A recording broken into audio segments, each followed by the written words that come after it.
Bonjour tout le monde, ça me fait plaisir d'être avec vous encore aujourd'hui pour ce webinaire signé École d'entrepreneurship de Beauce. Alors, je suis toujours en direct de l'EEB à Saint-Georges-de-Beauce, en direct de la salle de classe. C'est une vraie fourmilière ici aujourd'hui parce que demain, la C20 Élite rentre à l'école pour leur 6e module, pour 5 jours à l'EEB pour se ressourcer, pour échanger avec la cohorte, puis rencontrer des entrepreneurs inspirants. Fait que c'est toujours très fun d'être à l'école dans ces moments-là. Pour ceux qui ne connaissent pas, l'école d'entrepreneurship de Beauce, c'est une école par et pour les entrepreneurs, une école qui a été créée il y a 11 ans de ça, où les plus grands entrepreneurs du Québec viennent partager de façon totalement bénévole et gratuite à d'autres entrepreneurs leur savoir, leur expérience, leurs bons coups, leurs moins bons coups. Et ça, toujours dans l'esprit vraiment d'aider d'autres entrepreneurs, de leur faire bénéficier de leur expérience. Alors, c'est dans cet esprit-là aujourd'hui qu'on fait ce webinaire. Notre modèle, le E2E, le entrepreneur à entrepreneur, bien, on a envie de vous le faire vivre un petit peu.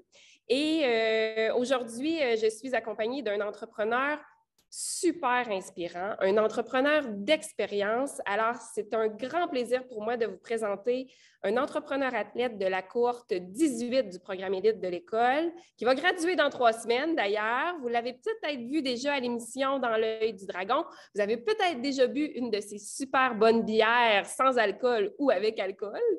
Monsieur Michaël Jean, président directeur général de la microbrasserie Le Bocal. Bonjour, Michaël. Michaël, active ton micro. J'ai manqué ma shot parce que j'ai ouvert une bière, puis là, je voulais que tout le monde l'entende. C'est pas grave. Hey, merci d'être avec nous, Michaël. Merci de prendre de ton temps pour venir partager tes plus belles erreurs de chef. Ben oui, ça va être le fun. J'ai enlevé mon background. Si tu as vu, j'ai pris Oui. la décision de faire ça à même mon petit château fort personnel, mon garage, Ah, là où je m'en vais où je m'en vais pour être tranquille de temps en temps. Puis c'est ça, ton spot, ton petit lieu à toi. Excellent. là Ben, où je c'est me sens parfait. confortable. Ben, c'est parfait. Écoute, avant de commencer, j'ai envie de dire aux gens qui sont avec nous, il y en a qui continuent à se connecter. Si vous avez des questions, posez-les dans le chat. On va y revenir à la fin de la conférence. Si vous êtes des entrepreneurs athlètes de l'école, on aime ça savoir que vous êtes avec nous. Fait que écrivez-nous, puis aussi écrivez votre cohorte. C'est tout le temps le fun de savoir que vous êtes présents. Puis pour tous ceux qui sont avec nous, ben, c'est le fun de savoir vous êtes où au Québec. Fait qu'écrivez-nous donc votre entreprise, à quel endroit vous êtes. C'est toujours trippant de voir tout ça. Alors, ben, Michaël, avant de commencer, j'aimerais ça que tu me parles un petit peu de toi, de ton parcours entrepreneurial. Tu es d'un gars de où, là? Tu arrives de où, là? C'est quoi, là, l'histoire, là? Qu'est-ce qui t'a amené à fonder la microbrasserie Le Bocal? Ben, à l'origine, moi, je suis originaire du Lac-Saint-Jean. Donc, je viens d'Alma, là. Et puis, je viens d'une famille assez modeste. Je dirais mes deux parents étaient sur l'assistance sociale au départ. Puis, ma mère l'est toujours d'ailleurs.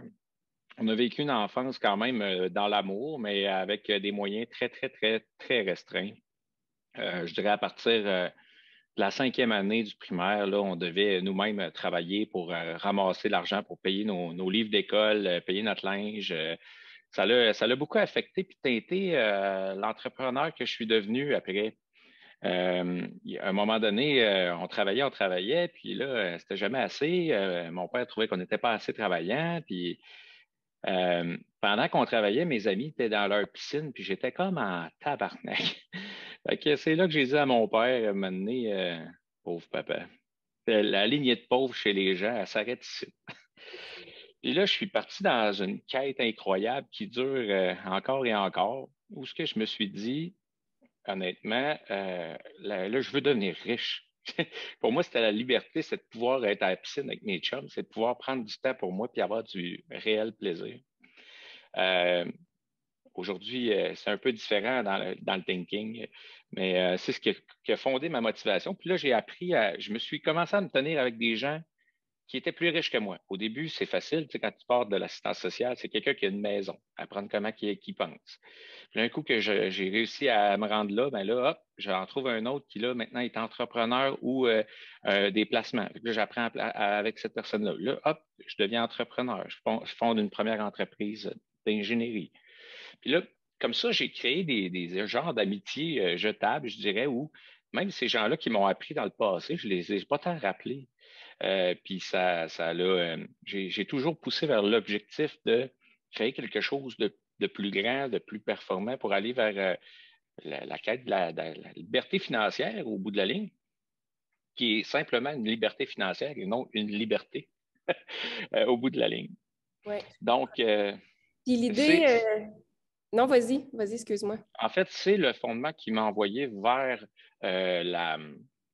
l'entrepreneuriat. Puis, chez Machinex, j'ai travaillé là-bas. Industrie Machinex, c'est une entreprise qui fait des centres de recyclage à travers le monde. Je dirigeais des équipes de chantier. Puis là, on a passé un test psychométrique, un peu comme on fait à l'école. On apprend à travailler avec ça. Ça a été l'étincelle. Et puis, la personne m'a dit, Michael, le chercheur qui était là, il dit, tu as 98 de chances de succès si tu te pars une entreprise. Pourquoi tu ne vas pas créer de la richesse? Fait qu'il m'a un peu craqué parce que j'étais un jaune rouge. Mais dis, tu as Donc, des qualités de fond d'entrepreneur. c'est ce que lui voyait à travers ces tests-là. Et Ouais. puis, j'ai eu un employeur extraordinaire qui m'a permis de faire une transition. Puis on s'est dit, je m'en vais dans quoi? Je m'en vais dans une entreprise dans laquelle je vais avoir du fun. Pour moi, c'est important. Puis là, là, 7 ans, la microbrasserie, ça avait l'air d'être très le fun. Je suis parti là-dedans un peu tête baissée, sans trop savoir où je m'en allais. Oui, je voulais avoir des plans d'affaires, tout ça, mais j'ai rédigé un plan d'affaires, puis je suis parti dans le domaine de la microbrasserie. Puis c'est juste 2 ans après avoir démarré où là, on s'est dit, voyons, faut se démarquer, il faut créer quelque chose qui est totalement différent pour réussir à se démarquer, puis pas forcer trop fort, entre guillemets, pour vendre notre produit, mais que le client le veuille. Ouais. C'est Mais là, là dans qu'on le a fond, tu es décidé. en train de me dire que toi, tu n'avais pas la passion de la microbrasserie. Tu as dit, ah, ça a l'air intéressant, ça a l'air de Ben, pogner, c'est à la mode, fait que j'essaye. faut que je sois honnête, c'est ça. Ouais. C'est Non, ça. Je viens dans le Moche, Chicoutimi, Jonquière, on buvait de la bière pas pire, là. On aimait ça quand même. c'était dans la culture. OK, je comprends. J'aimais la consommer, mais j'étais pas un beer geek là, malade qui connaissait tout. Fait que là, j'ai dit à ma blonde, regarde Dominique, on fait un plan d'affaires. Puis si ça marche, on va plus loin. Dans ma tête, moi, c'était comme un one-way. Fait que là, j'ai appris à brasser, j'ai conçu mon système de brassage, j'ai fait les recettes dans le garage, j'ai fait le plan d'affaires. On a investi une 50aine de mille la première année, d'argent qu'on avait économisé, puis on a parti la brasserie. C'est ça, ben là, on a parti avec des bières standards. Avec alcool, c'est ça. Puis à quel Ouais. moment tu as vu qu'il y avait vraiment une belle opportunité pour les bières sans alcool? Parce que vous Ah, démarquez vraiment avec vos bières sans alcool, là. C'est vraiment vos produits vedettes. ouais, ouais. Je te fais après 1 an, là, on s'est mis à se questionner, ben là, ça marche pas, là, on n'est pas spécial. Comment on peut devenir spécial? Puis, mais pas spécial comme les autres. Puis là, on a dit, bon, ben, il y a 3000 bonnes bières, mais il y avait comme 4-5 bonnes bières dans le coin, sans alcool, pas de bonnes bières, mais bières sans alcool dans le coin, puis ils étaient toutes blondes. On s'est dit, OK, si on devient la microbrasserie qui fait des bières sans alcool, puis qu'on en met 2, ben, ça en fait 2 de plus sur 4, fait qu'on a 33 du marché en partant sans forcer. Fait que là, j'ai dit, si on en fait des bonnes, on va aller en chercher encore plus. Ben, ça a marché. C'est un peu de l'intuition ou de la vision, mais c'est un peu proche, là.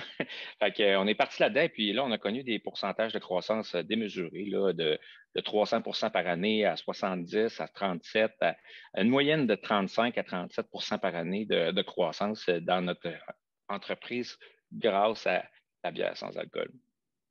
Ben, je vais te dire, écoute, pour t'avoir parlé un petit peu, évidemment, avant le webinaire, on le sait qu'on a discuté ensemble. Ton intuition est forte, mais ton intuition est bonne aussi, puis tu as vraiment de la vision parce que là, aujourd'hui, je pense que vous avez plusieurs points de vente, vous avez une plateforme de vente en ligne. Là, vous êtes où là, aujourd'hui? Là, Aujourd'hui, c'est à peu près entre 1500 et 2000 points de vente au Québec. Hors Québec, on parle de 500 environ, plus notre boutique en ligne qui vend coast to coast, Canada. C'est à peu près 5,5 millions par année. Euh, Puis là, avec la nouvelle association avec Nicolas Duvernois, on va Oui. produire l'ensemble de leur production d'ici 2 à 3 ans. Donc, on est en transition avec de nouveaux produits qu'on commence. Cette année, là, juste en production, on double la production de ce qui se fait chez Bockel cette année par les 3, 4 nouveaux produits qu'on lance là, avec Nicolas. Bien, félicitations. Puis pour ceux, si jamais, il y en a qui l'avaient comme vraiment pas vu passer aux nouvelles, parle-nous un petit peu de cette chance-là que tu as eue. Tu es passé à l'émission Dans l'œil du dragon, puis ça a vraiment cliqué avec Nicolas Duvernois. Veux-tu nous raconter, prendre 2 minutes? Ben oui. Je vais le raconter en toute authenticité comme on apprend ou comme on apprend à le faire.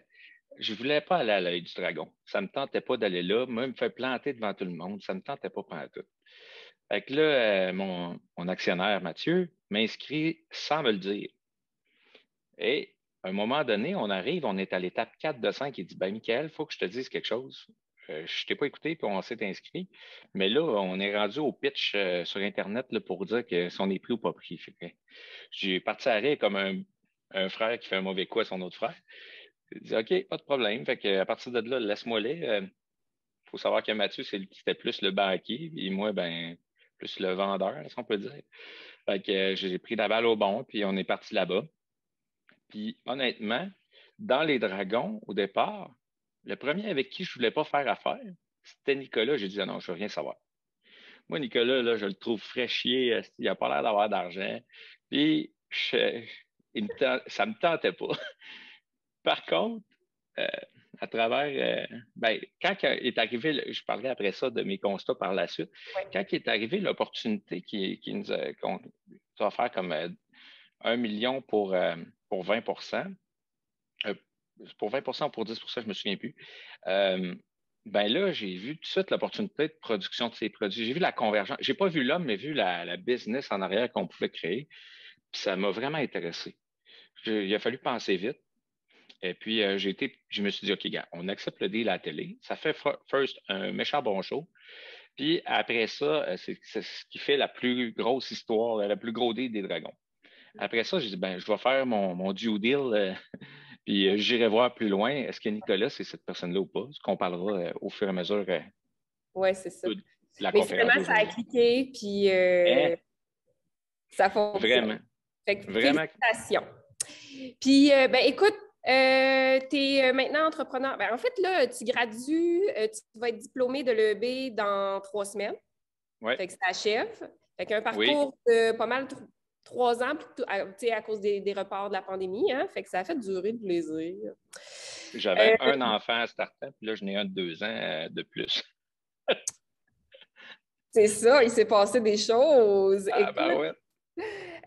ben, écoute, rentrons dans le vif du sujet. Tu disais, tu parlais d'avoir fait maintenant ta due diligence avec Nicolas Duvernois. Raconte-nous un petit peu dans ton histoire. Tu me disais que quand tu as démarré ton entreprise, à peu près, si je ne me trompe pas, je pense que c'est 2 ans après avoir démarré ton Ouais, entreprise, tu as eu une possibilité d'affaires. Tu n'es pas tourné comme exactement. prévu, puis tu as fait des beaux apprentissages. Raconte-nous ça. Ouais, c'est un peu comme ma première grande erreur. Étant donné que j'ai quand même une certaine intuition et une bonne vision, il est arrivé une occasion où j'ai pu acheter ou potentielle fusion avec une autre entreprise qui voulait se démarrer, qui était une ferme brassicole dans les cantons de l'Est. Et puis là, on voyait vraiment une opportunité. Ce groupe-là ont investi dans certains équipements chez Bockel pour qu'on puisse produire pour eux, moyennant un coût plus, un cost plus. Et puis là, je voyais vraiment le site, il était magnifique. Là, je me disais, bon, OK, on ouvre un pub ici, c'est sûr, ça marche. J'avais fait tous les prévisionnels. Puis là, j'essayais de. Ce qu'on s'était dit, c'est on va vivre une année ensemble, séparés, mais en opérationnalisant de façon plus fusionnelle. Fait que là, j'ai commencé à à amener ces gens-là dans mon entreprise, à leur donner accès au compte de banque. Ils devaient me donner accès à leur. Après ça, on était vraiment parti pour ouvrir le pub là-bas. D'ailleurs, je l'ai ouvert, on l'a ouvert, on l'a mis en place. Je me rendais compte à un moment donné que, première chose, je leur donne des accès, mais moi, je n'ai pas mes accès. Après ça, de l'autre côté, j'ai un contrat que j'ai fabriqué de mes mains moi-même et pour la fabrication. J'ai rédigé ça de mon cru avec mon beau français de secondaire 5. Puis là, arrive un moment donné où je rentre une nouvelle personne à la comptabilité, puis on se rend compte que mon COS plus, c'est un COS moins. En fait, à chaque fois que je produisais pour ces gens-là, je perdais de l'argent. Fait que là, il fallait que je mette un garrot sur la blessure. Il fallait s'assurer que ce soit correct. Fait que là, j'ai commencé à leur dire, écoutez, on ne produira plus, je suis désolé. Ou on va changer le prix. On va changer le prix. On ne pouvait pas. Il y avait de. Fait que là, je me rends compte que, elle est là, la patente. Fait que là, je leur dis non, jusqu'à temps qu'on renégocie, puis je reçois une mise en demeure. Parce que vous aviez comme déjà signé une entente, là, juste. Un C'était dans le contrat fait, contrat. Par c'est toi. ça, par moi. C'était tout croche. Ça se virait de bord. Ça fait partie des apprentissages d'ailleurs. Mais c'est ça, c'est que là, j'ai eu une poursuite au nom de envers Bockel et envers Michael Jean personnellement, ce qui m'était jamais arrivé. Il faut savoir que moi, j'aime ça être gentil avec les gens. J'aime ça avoir des amis, j'aime être bien perçu, je ne veux pas me prendre pour un autre. Mais quand tu reçois une première fois 875 000 contre toi, puis là que tu pars faire tu te fais interroger, puis c'est pas le fun. C'est vraiment pas le fun. J'ai pas aimé ça, vivre ça. Ça a duré 2 ans, ce tralala-là, avant de se régler, puis ça a coûté genre 250 000 de régler. Tu sais, quand tu calcules tous les avocats, puis tout ça, mais en combien d'opportunités j'ai pu perdre à cause de ça, de parce que j'ai pas pris le temps de bien rédiger mes contrats, de bien évaluer mes costings, de faire mon due diligence envers les personnes qui étaient là. Il y avait des bonnes personnes dans ce groupe-là, mais il y en avait des moins bonnes. Mais ça, j'aurais pu aller pousser plus loin, là. Ouais. Puis tu dis que ça a duré 2 ans, puis tu sais, j'aimerais ça que tu nous parles de ta due diligence là, après, mais ça fait quoi dans la tête de l'entrepreneur, ça, 2 ans dans une mise en demeure avec tous ces soucis-là? Tu sais, oui, tu as perdu des opportunités, mais mentalement, Mentalement, tu décroches de ta business un peu, puis tu ralentis ton focus qui est tellement à vouloir, mon focus était tellement à vouloir me sortir de cette impasse-là que j'étais paralysé dans ma créativité. Autant dans mes décisions par rapport à mes marchés futurs que par rapport à comment gérer ma business. J'étais carrément paralysé. Puis moi, je voyais mon rêve de liberté financière se détruire tranquillement. Fait que là, je ne voulais pas le perdre. Ça, c'était comme un fromage que je ne voulais pas laisser aller. Puis là, je me suis battu. Je me suis battu avec ce que je savais, de la manière que je le savais, pour finir par régler, mais ça use. Ça use. Tu sais, là, j'ai lu un article hier très intéressant sur l'épuisement, là, mais ça fait partie d'un des trucs qui amène à la fatigue extrême, là. Fait que c'est la perte de focus. C'est tes employés qui sont plus sûrs. Ils disent, bon, mais Mike, un genre de décision que tu as pris trop vite, hein? Pourquoi tu nous as amenés là-dedans? Là, oui, tu es là-dedans puis tu es dans la marde, mais on est tous là aussi avec toi dans ta marde. Là. On ne voudrait pas que tu refasses une autre erreur de même. Mais Chris, il en est arrivé d'autres. puis dis-moi, tu parlais, tu dis, j'ai pas fait ma due diligence. Qu'est-ce que tu aurais dû faire, dans le fond, que tu n'as pas fait? Quelle Mhm. vérification il faut faire? C'est quoi une due diligence? Tu sais, comment on fait ça pour ceux là, qui ne le savent pas aussi, là, peut-être partir de la base? Alors, moi, je dirais, il n'y a pas de modèle fixe selon les opportunités, mais la première chose, pour moi, c'est les individus qui font partie du deal. Il faut savoir s'il y a un bon fonds. Pas juste le fonds financier. Oui, le fonds financier, il faut le regarder, c'est important. Mais est-ce que les gens qui sont là pour les bonnes raisons? Puis c'est quoi le fondement de ça? C'est quoi les expériences passées que ces gens-là ont eues dans d'autres deals? Essayez d'aller voir. d'autres gens qui ont fait des deals avec eux, comment ça s'est passé, puis pas aller voir ceux que eux t'auraient fait, mais ceux que toi, tu découvres ou tu finis par savoir qu'ils ont eu des deals avec eux pour aller voir plus loin. Je pense que ça, c'est un des points importants. L'autre point important, c'est certain qu'au niveau financier, on doit quand même faire nos vérifications puis s'assurer que ben, les gens avec qui on s'embarque sont solides, qui vont prendre leur part de risque à la hauteur que toi, tu vas prendre tes risques. Les risques s'en vont pas tous d'un côté. Mais vraiment, là, d'un côté, je me dis tout le temps, s'il y a une bonne valeur et un bon fond, tu pars bien. Après ça, il faut juste, si c'est du bon monde et qu'ils veulent du bien, signer un bon contrat, ils n'auront pas peur parce qu'ils n'ont pas de mauvaises intentions. Si quelqu'un ne veut pas signer un contrat qui a l'air fair pour les deux parties, il y a anguille sous roche. Bien, justement, est-ce qu'il y aurait des genres de red flags que tu identifierais, si tu avais à dire à un autre entrepreneur, écoute, c'est un deal à faire avec une autre business, si tu veux faire une collaboration, y a-tu des petites choses que tu dis, hey, ça, là, ça aurait dû me sonner une cloche plus vite qu'il y avait quelque chose de pas correct, Oui. Ben, deux, trois affaires. Je dirais, première chose, quand tu présentes ces gens-là à des membres de ton équipe ou à des gens de confiance, puis que ces gens-là commencent déjà avec leur intuition à dire pas de feeling, Mike. Je le sens pas honnête. Là, déjà là, tu as un red flag d'aller creuser plus loin. Deuxième red flag, c'est que tu prends des. Mettons, c'est tellement positif, un nouveau deal, un nouveau projet. Tu prends des risques. Si la partie adverse ou la partie pas adverse, mais ton nouveau partenaire d'affaires, il n'a pas l'air d'être main dans la main et qu'il ne prend pas le même niveau de risque que tu prends, il y a un petit red flag. Je veux dire, s'il ne prend pas le niveau de risque qui est adéquat pour son implication, à quelque part, tout ça se répartit normalement de façon équitable. Puis si ça n'arrive pas, je pense que ça allume une lumière. Déjà, si dans le groupe que tu amènes, il y a des petites chicanes internes où tu vois qu'il creuse le bobo, là, tu sais. Ça, dire les vraies affaires, le courage d'avoir la discussion, là, c'est quelque chose que j'ai appris à travers les deux, trois dernières années, mais il ne faut pas laisser une intuition de dire il y a de la chicane entre eux autres, mais se fait. Mais arrête de dire mais se fait, va poser la question, crève l'abcès. Ouais. Écoute, cette erreur-là, on l'a baptisée maudite intuition. On disait Ouais. que tu es un gars d'intuition, mais dans ce cas-ci, elle t'a fait défaut. Puis, Oui. écoute, tu racontais que, ben, en fait, tu l'as refaite un peu une autre fois, cette erreur-là, je vais le dire comme ça. C'est-à-dire que tu as vu une opportunité à un moment donné, puis en mode attaque, ça t'a fait un peu oublier tout ce que tu viens de nous dire là. Fait que même si tu avais fait ces apprentissages-là, il a fallu que tu le refasses un peu une deuxième fois. Ouais, c'est pas comme se mettre la main sur le poêle, là.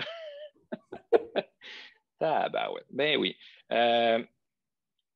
Juste revenir vite fait sur la portion contractuelle des apprentissages.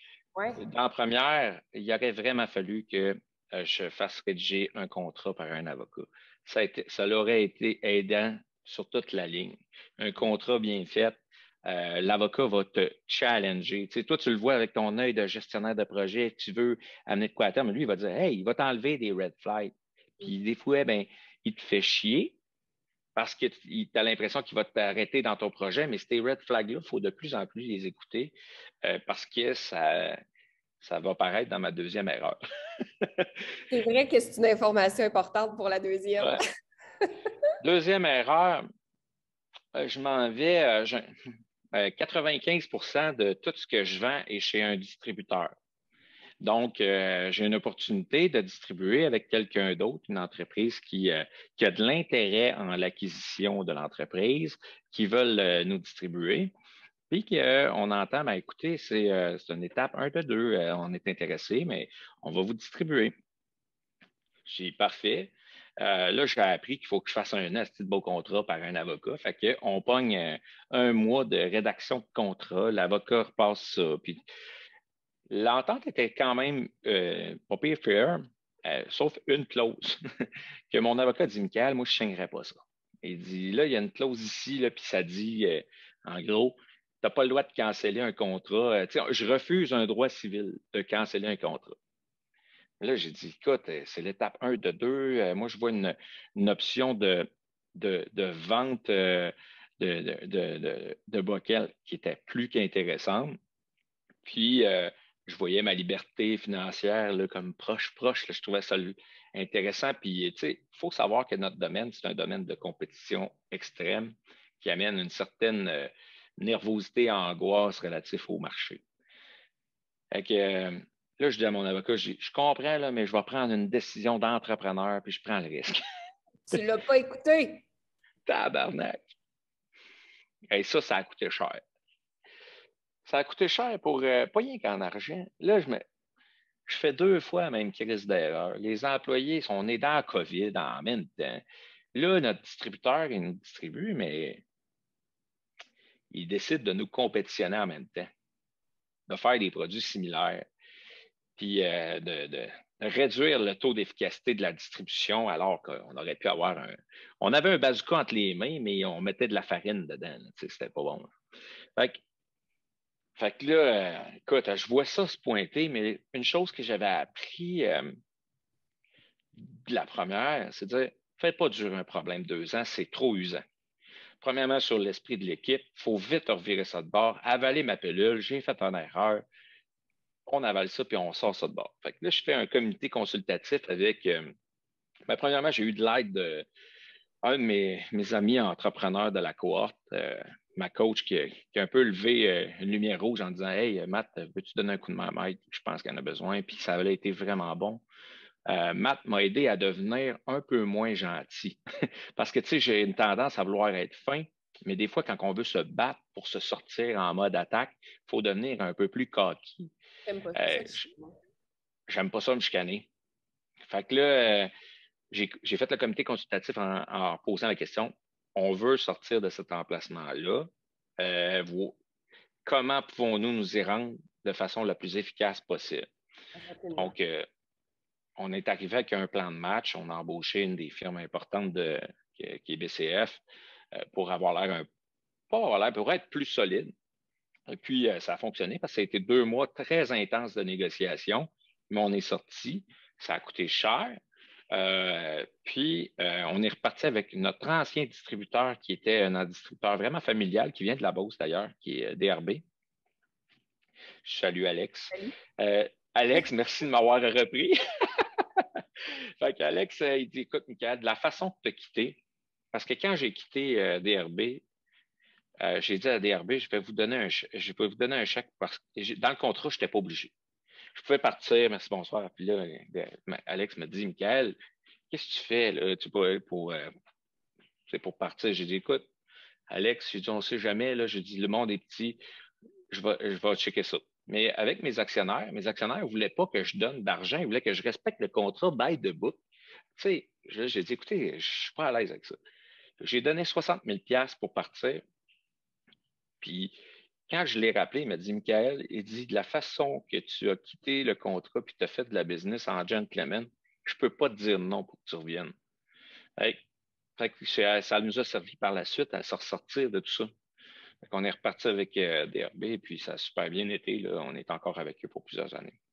Être gentil, tu ne reçois pas juste des flèches, des fois tu reçois aussi des belles choses comme dans ce cas-ci, tu as été là. Ouais, c'est ça. Puis, tu sais, là, tu disais, parce que cette erreur-là est arrivée en pleine pandémie, c'est ça que Ouais. tu as dit. Fait que là, ta première erreur, tu sais, tu disais à quel point tu avais perdu le focus. C'est sûr qu'il y avait la durée aussi de 2 ans, ça a quand même été long, mais quand même, pandémie, puis tu vis cette épreuve-là encore. Là, tu repères le focus. Tu sais, qu'est-ce qui s'est passé, là? Ton équipe, tu as une équipe de vente. Qu'est-ce qui est arrivé avec tout ça? Là? Comment ils se sentaient? Qu'est-ce qu'ils t'ont dit? Écoute, quand on est arrivé dans cette option, là, on faisait juste se battre, si on peut dire, pour réussir à arriver à faire ce qu'on a à faire avant qu'on parte. Le avant qu'on parte a été très dur parce que là, nos employés avaient l'impression de pousser contre un mur. Ils commençaient à douter un peu des décisions de la direction, ne comprenaient pas le pourquoi. Fait que, Quand on a mentionné à notre équipe qu'on voulait sortir de là, puis qu'on allait tout faire, puis qu'on se laisserait. Écoutez, moi, je me suis.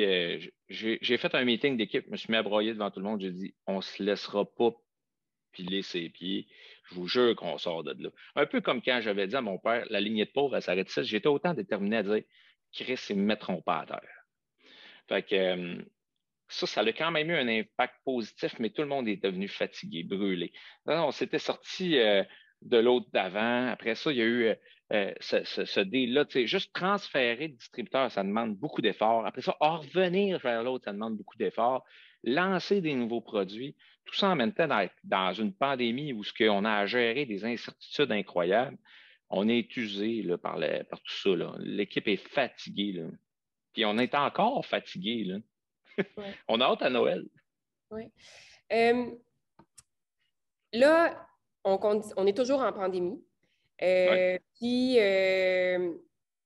tu vois une opportunité. D'abord, parce que t'as parlé de liberté financière. Tout ça, tu nous racontais un peu ton ADN, là, en quoi, pourquoi ça, c'est important pour toi. Avant de passer à ta troisième erreur, peux-tu nous parler un peu de c'est quoi pour toi la liberté financière? Qu'est-ce que ça veut dire? Ce n'est pas nécessairement d'être millionnaire, là, juste revenir là-dessus Ouais. un petit peu. La liberté financière, pour moi, c'est de pouvoir faire un peu ce que tu veux, quand tu le veux, comme tu le veux. Là. C'est plus de pouvoir aller à la pêche, de pouvoir être avec mes enfants à faire du 4 roues. Sérieux, je travaillerais pour quelqu'un à 100 000 par année, puis je serais plus libre financièrement que d'être en business. Euh, C'est c'est, contradictoire, mais tu as la flamme entrepreneuriale. Fait que t'es c'est comme avec, une là. maladie, là, je suis pogné avec. Fait que c'est un peu ça. Puis, tu sais, à l'école, j'ai fait mon plan personnel là, on fait un plan stratégique d'entreprise dans la vie. OK, c'est quoi nos objectifs? Comment on va y parvenir par objectif? Quelles sont les actions? Et moi, j'ai fait ce plan. Je me suis dit, pourquoi je ne me gère pas ma personne comme une entreprise, puis je ne me fais pas un plan stratégique, puis je ne définis pas c'est quoi mes objectifs? Fait que là, j'ai défini mes objectifs par sphère familiale et autres. Et puis, je me suis mis des actions, puis je le révise une fois par mois. Le premier vendredi du mois au matin, là, je fais ça. Je prends un OK? congé, puis un rendez-vous avec moi-même. Ouais.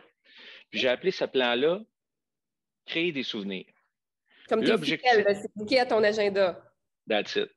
Puis si jamais je ne le fais pas le vendredi, je le fais le samedi. Mais ce qui est important, c'est qu'à la fin, quand j'arrive au jour précédent à ma mort, c'est que je manque de temps pour qu'on se raconte nos souvenirs et que ce soit le fun sur le bord du feu. C'est l'image que j'en fais. Je me dis, à chaque jour, ma liberté puis est plus dans dire, à chaque jour, je crée des souvenirs qui sont mémorables. Puis quand je me fais trop chier, je me dis, boy, je ne suis pas sur la bonne route. Je ne suis pas sur la bonne route. Il faut que je crée des souvenirs mémorables, le fun qui me crée de quoi, une belle image. Fait que c'est ça qui drive ma vie en ce moment. Puis c'est ce qui fait que je prends des décisions qui ont l'air un peu à l'encontre de la business. Quand j'ai fait le deal avec Nicolas, mais pourquoi tu vends ça, Mike? C'est en explosion, ça va bien aller, blablabla. Si tu as besoin d'argent, tu vas en trouver. Ben, je suis comme, non, je veux avoir du monde avec moi, je ne veux pas être seul. Si ça ne fait pas. Fait que, tu sais, j'ai plus de. Comme là, avec la famille, je réserve les fins de semaine avec les parents. Avec les enfants, j'ai bâti une cabane cet été pour générer le souvenir de que j'ai bâti une cabane. C'est tout ça qui est important là, au bout de la ligne. C'est pas. La destination n'est pas tant importante comme le parcours pour s'y rendre. On va se dire ça. Là. Fait que c'est ça. Fait que, excuse-moi, j'ai dit. Je suis parti du mauvais bord, là, mais Non. fait que c'est ça.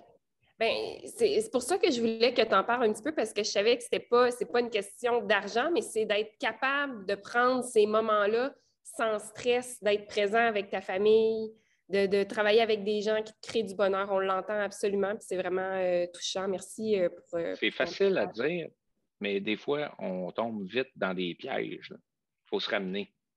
Ouais. Tu sais, on a mis une nouvelle routine à la maison. Je trouve ça plus intéressant quasiment que les erreurs. On a mis une nouvelle routine. Chaque soir au souper, on se demande c'est quoi ton beau moment de la journée? Raconte-nous deux de tes beaux moments de la journée. Puis ça nous amène à contempler ce qui est beau dans la journée. Puis à la fin de l'année, là, on va s'en faire une mosaïque de ça, puis on va se la raconter, puis on va regarder du positif de nos beaux moments. Puis quand on va arriver après 10 ans, on va avoir 10 diapos. 10, je veux dire, c'est ça, c'est ça qui est ça. Et des souvenirs, ça aurait dû être ça le nom. Hey, on change, on recommence. On se pratique. Écoute, tu as, ben là, ta dernière erreur était en pleine pandémie. Là, la Oui, pandémie n'est pas finie, puis tu as vu une opportunité. Puis ton intuition, ta petite voix intérieure te dit, Michael, go, vas-y. ouais, ben, ma petite C'est voix une bonne intérieure, étude. elle me disait go, elle me disait pas go, elle me disait go, pas go. Quand je vois que je vase de même, là, je vais dire pas go. J'aime mieux rater une bonne opportunité qu'en prendre une mauvaise. Là, j'ai parti à une usine de gel antiseptique comme beaucoup ont parti. Ce que ça m'a amené, un défocus complet de Bockel, complet ou quasi complet.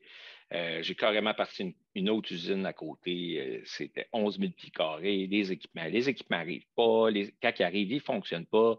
Starter une nouvelle avec du nouveau monde. J'ai engagé des bons directeurs, mais le contrat, c'était complexe.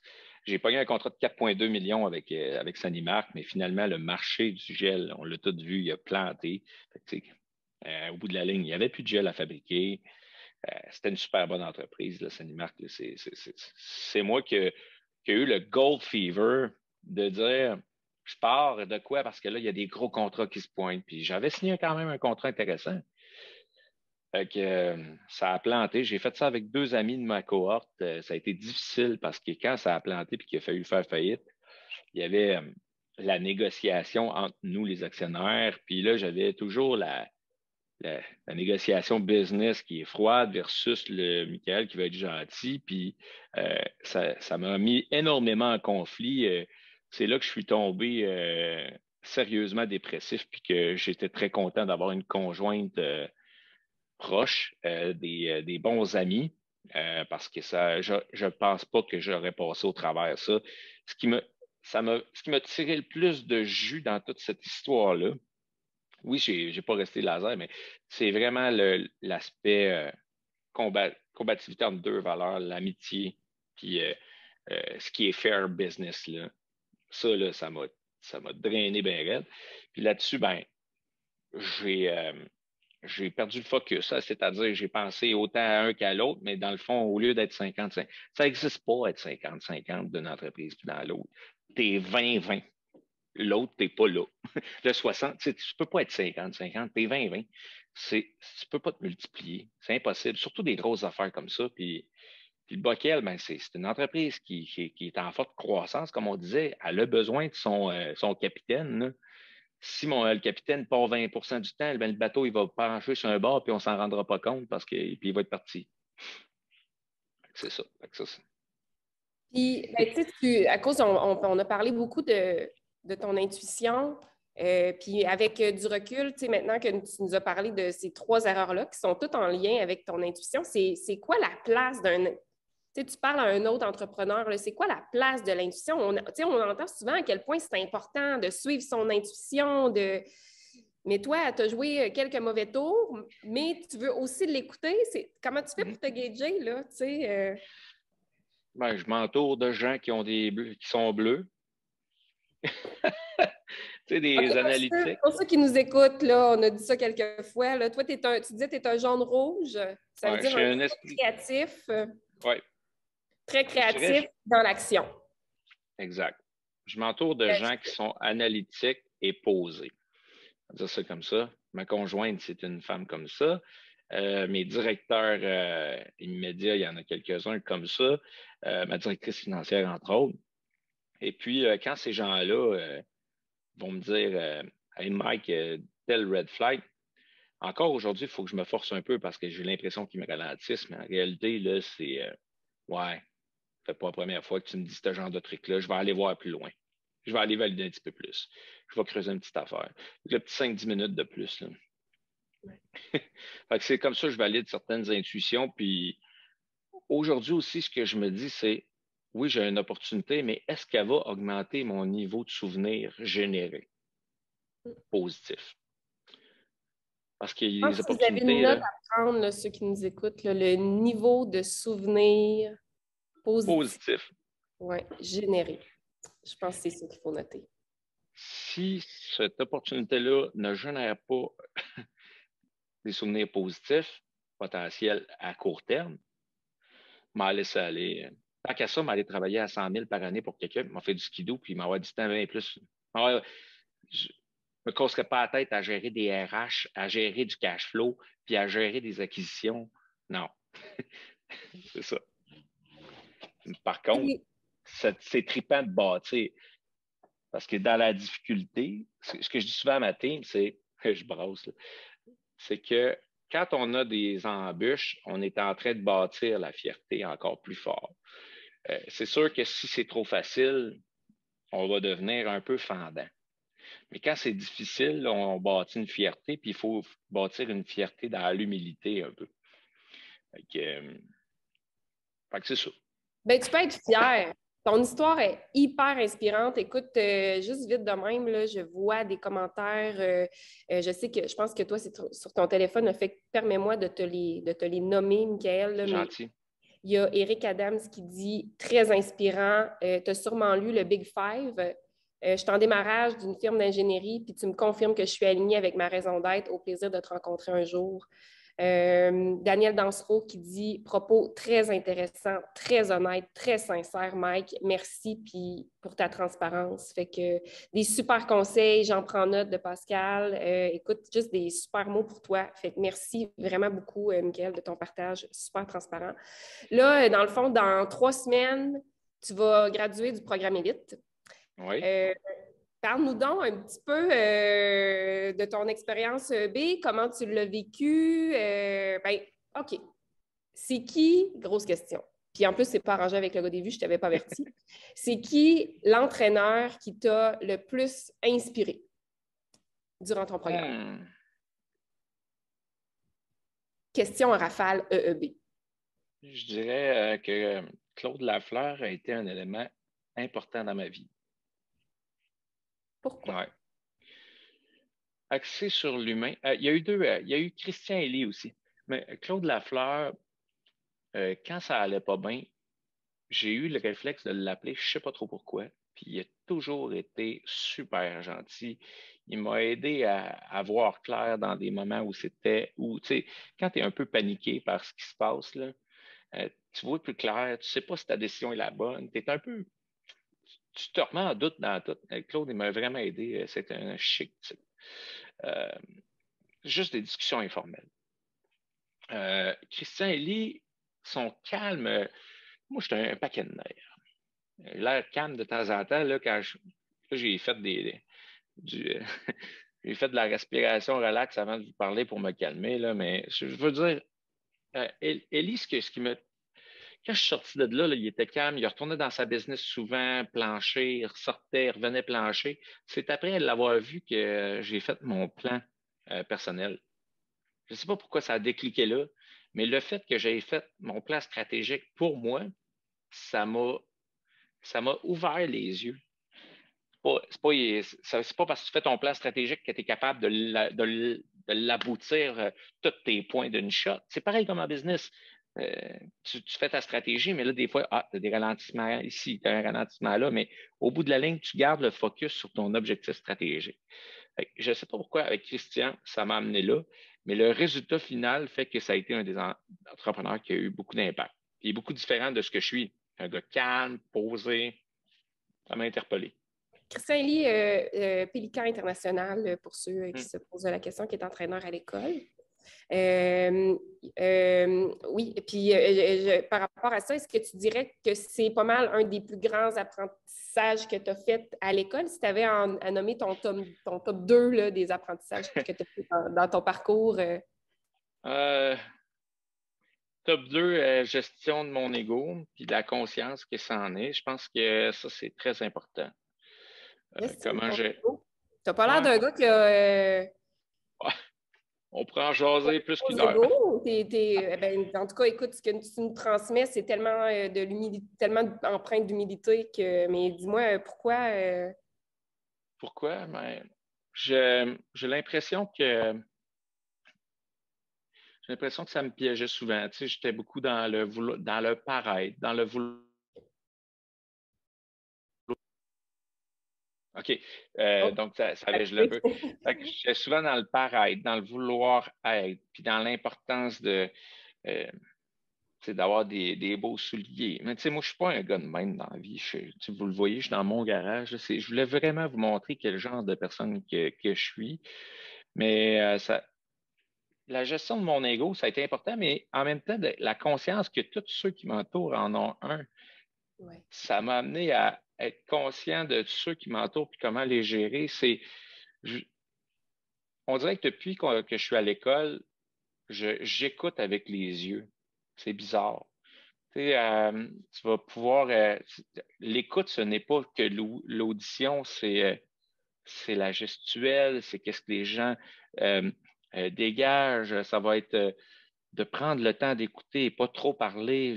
Donner, le doser entre le parler et l'écoute active importante dans le fond de la tête. Là. Tu sais, regarder les autres dans le creux des yeux, ça va changer la donne. Puis avec mes employés, on dirait que je les écoute plus mieux.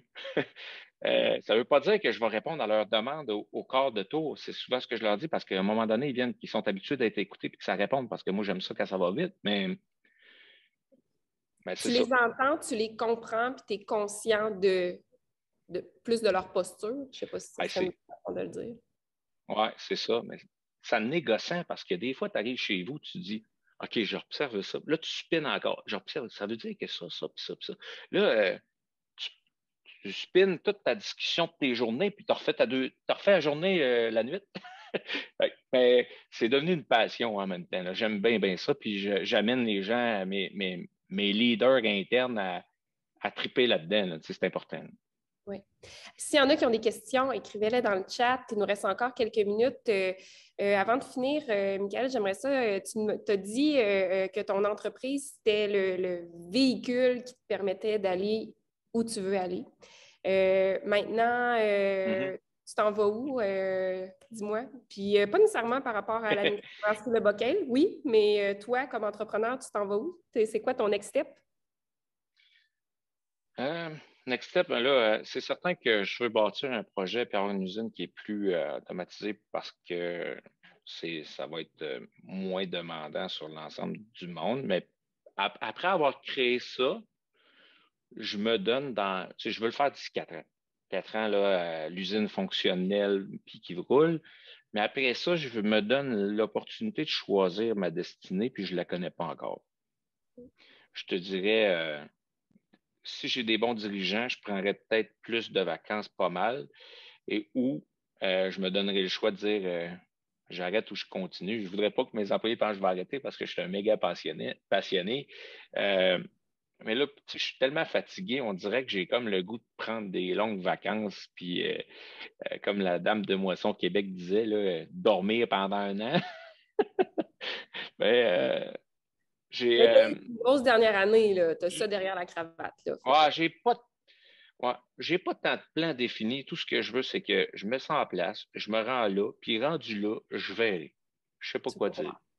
C'est quoi ton plus Si, grand rêve? si le projet, mon plus grand rêve,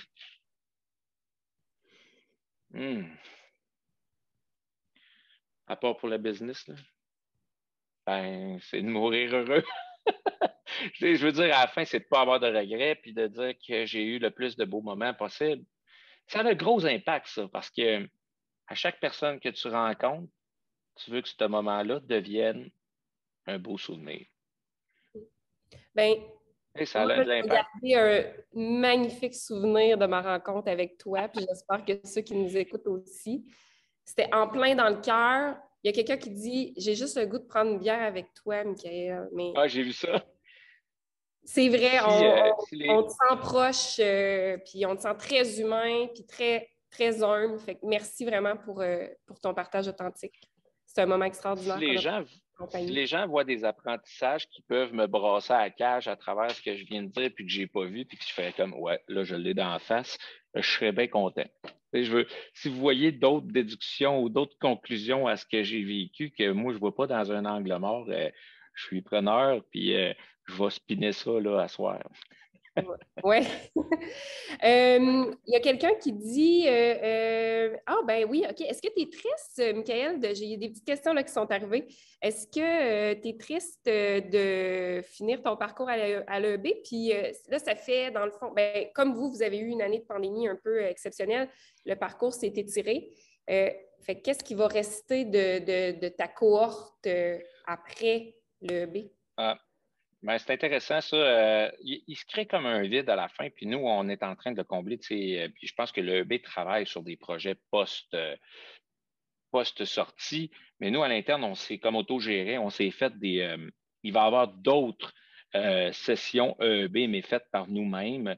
Donc, Yeah. on en a une au printemps avec Jean-François Dulude, c'est ça? Jean-François, le chercheur d'or, justement.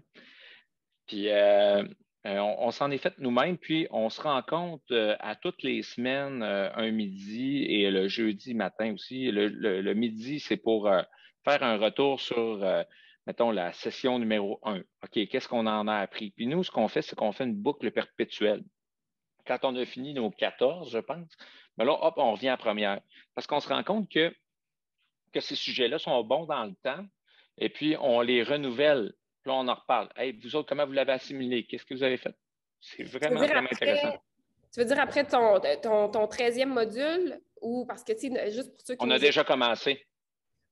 Oui, c'est ça, exactement. Ben là, ça va être votre 13e, là, dans le fond, dans 3 semaines. Mais juste pour ceux qui nous écoutent, dans le programme Élite, il y a 13 modules. Un module, c'est 5 jours où les entrepreneurs de la cohorte viennent à l'école et vont rencontrer en général au Mais, moins 2 entrepreneurs-entraîneurs.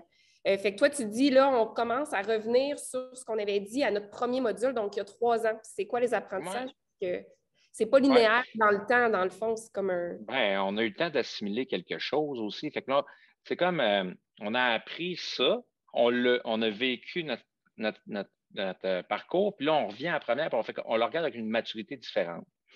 Puis aussi, avec le EB, ce qui est le fun, c'est que tu peux accéder aux 24 heures. Tu en vois un autre intéressant dans le futur. Là, mettons qu'il y en a un que je n'ai pas rencontré ou il y en a un qui se pointe qui m'intéresse vraiment. Là. Mettons, je ne sais pas moi, Monsieur Couche-Tard, il vient. Là, puis là, moi, ça m'intéresse de le voir. Je vais le spotter, je vais y aller un 24 heures, puis that's it, là. Je vais aller faire une coupe de saucettes, c'est sûr. Pour continuer d'évoluer comme entrepreneur. Oui, puis ben, puis moi, après ça, ben, ça m'a amené la soif de continuer à me développer. Oui, je vais continuer à aller à l'EB, mais après ça, j'ai le goût d'aller faire plein d'autres formations. Je ne suis pas allé moi, au HEC, je vais peut-être prendre des formations HEC en parallèle. Mais le côté EB, c'est vraiment beaucoup sur le savoir-être, beaucoup, beaucoup. Ouais. Euh, il y a du côté technique, mais il y a beaucoup de savoir-être, puis ça change drastiquement la donne.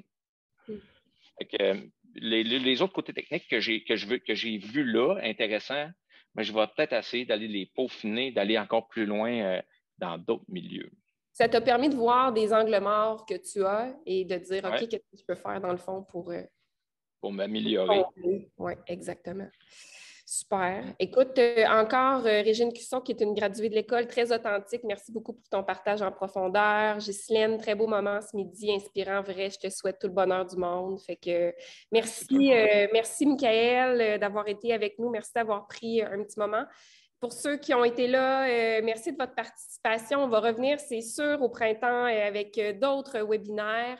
J'aimerais ça prendre 2 secondes pour remercier nos grands partenaires, s'il vous plaît, Banque nationale Desjardins, Caisse de dépôt de placement du Québec et le ministère de l'Économie, des Sciences et de l'Innovation, des grands partenaires qui nous supportent et d'autres aussi qui sont avec nous et qui rendent tout ça possible. Fait que, Michael, j'ai envie de te dire cheers. J'aurais dû avoir une bière, moi, Colin. On C'est voulait, ça. je lève mon verre quand même. Merci beaucoup pour ta générosité. Merci à tout le monde. Le partage me permet de continuer à faire germer mes apprentissages. Oui, à la prochaine. À la prochaine. Salut.